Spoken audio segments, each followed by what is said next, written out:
Welcome to Hot Zone Updates. Subscribe and press the bell icon for more updates. Flashing banners light up TV screens across Manila, breaking Philippines. U.S. announced joint military hub at Subic Bay. Social media, just explodes with hashtags.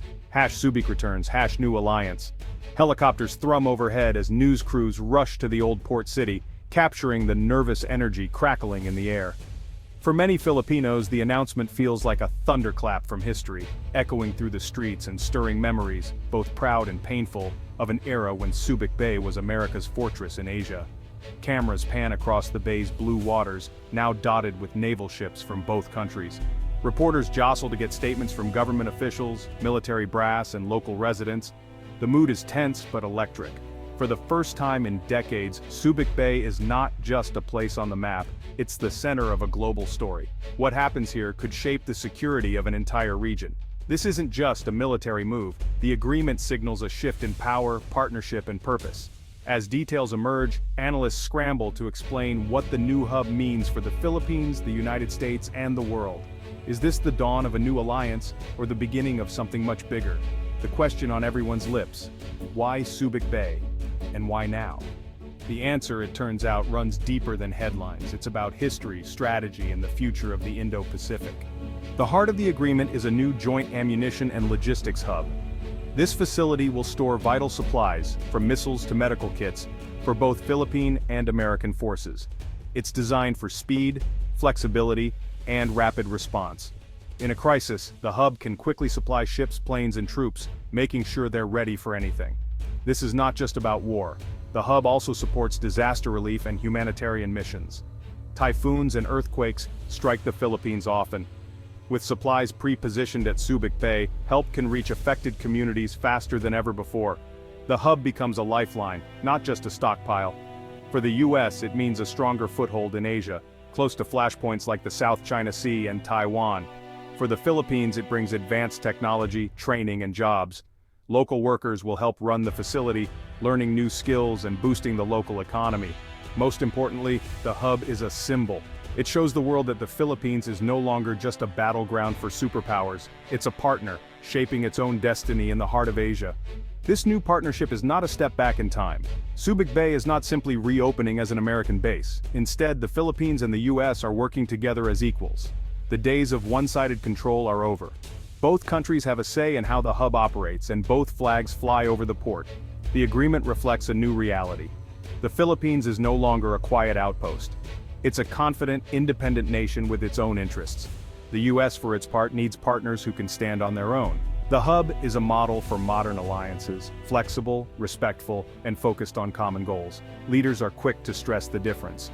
"This is not the 1980s, says a Philippine general on TV. "We are in charge of our land. We decide what happens here."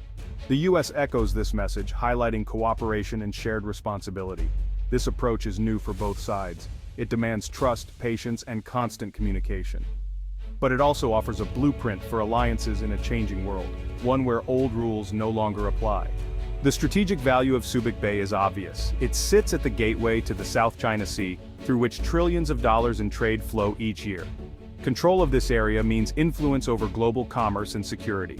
The new hub allows joint patrols, intelligence sharing, and rapid deployment, a powerful message to any country thinking of challenging the status quo. But the benefits go beyond the military. Subic Bay's revival brings jobs to local communities. Engineers, dock workers, clerks, and cooks all find new opportunities. Training programs spring up, teaching high-tech skills that last a lifetime. The local economy, battered by years of uncertainty, starts to recover. Politically, the agreement strengthens the Philippines' hand. It shows the world that Manila is not alone. The U.S., for its part, gains a reliable friend in a region where alliances are shifting fast. Both countries send a signal: they are ready to defend their interests together. For ordinary Filipinos, the changes are tangible. Streets bustle with new energy. Schools and clinics see more funding.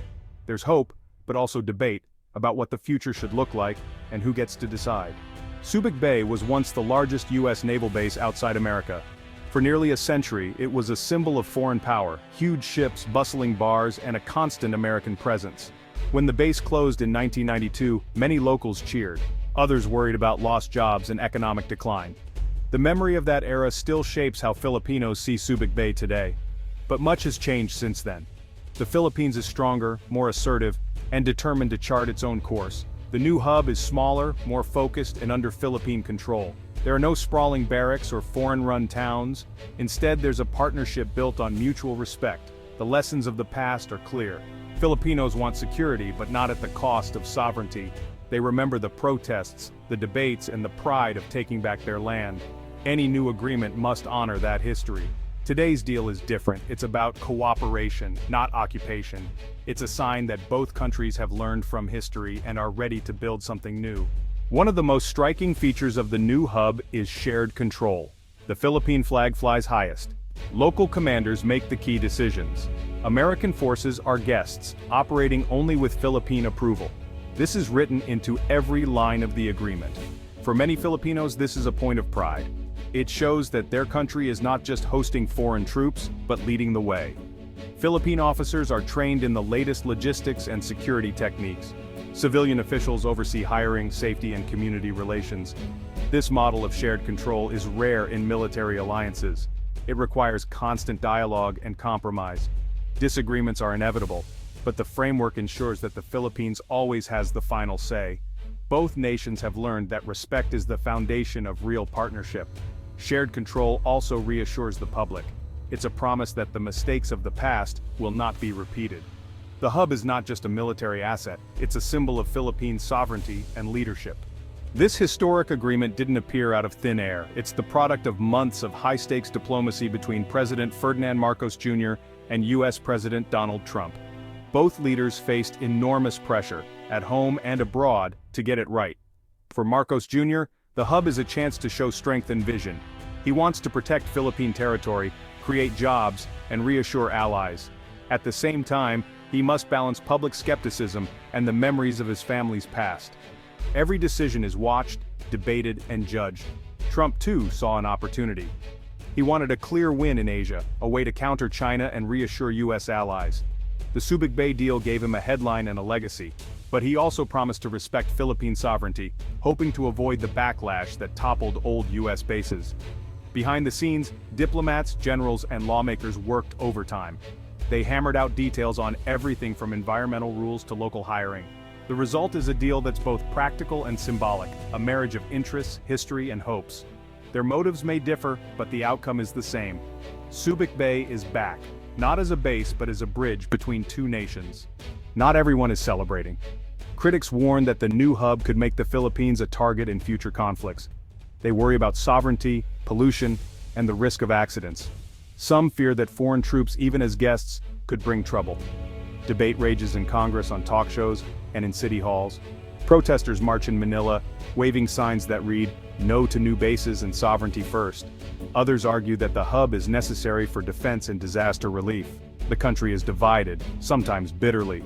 Local leaders demand guarantees, environmental protection, fair wages, and respect for communities. Human rights groups want transparency and oversight. The government responds with promises and new laws to hold everyone accountable. Every risk must be weighed against the benefits. The debate is fierce, but it's also a sign of democracy in action. The future of Subic Bay will be decided not just in boardrooms, but in the hearts and minds of ordinary Filipinos. The world is watching. China reacts with anger, calling the hub a provocation. State media warn of serious consequences. Chinese ships patrol closer to Philippine waters, raising tensions. At the same time, US allies, Japan, Australia, and the European Union welcome the move.